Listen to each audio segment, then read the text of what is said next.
We're going to try two different sakes today. They're both junmai sake, and junmai is really an important word to learn with sake because junmai means pure rice. Junmai. Because a lot of times these hot sake we spoke about earlier have the addition of distilled alcohol. Hence why a lot of people have really bad experiences with sake. That's been my experience, I have to admit. So this is junmai sake is made with only water, rice, this famous mold called koji, and yeast. Okay. So this is the basic level, or like the lowest level of premium sake. Okay.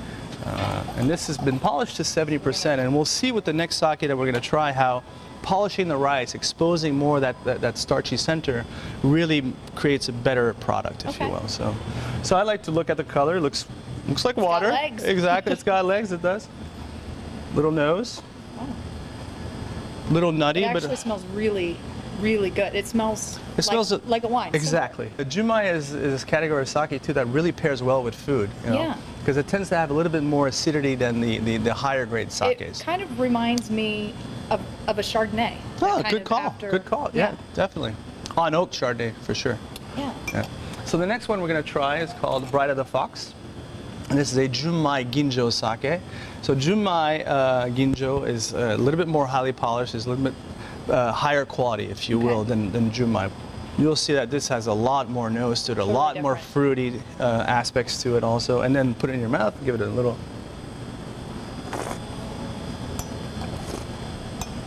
little try. Very different. Yes, and almost like kind of a cocoa finish to it also. It is. A little chocolatey finish. Absolutely. But you're getting that melon flavor. Cream, exactly. Huh. Very good. Interesting. I mean, to be very honest with you, I've only had hot sake.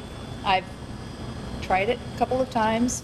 Was not a big fan, but this is actually really delicious. I could just kind of sit on a patio and enjoy it. Exactly, you know, and also if you think about food settings besides Asian foods and Japanese food, this works really well, you know. They can get very expensive, and obviously it has to do with the grades of sake and this milling of the rice. So the more you mill the rice, the higher quality sake you're producing, but it takes a lot more of that rice to produce the same amount of volume of liquid.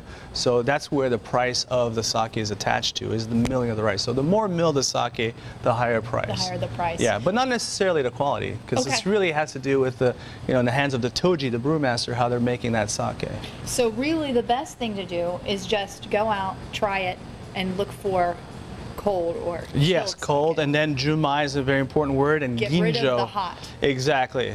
Because always the hot tends to come in a box, all right, sits on this machine that's like, you know, creates this really piping hot like beverage. A box wine. And I tell you, I've worked in the restaurant industry for many years. That machine gets really clean in a lot of places. So stick to the bottles. It's dirty and it's not quality. Well, so the things, who knows? The things we need to focus on: sake.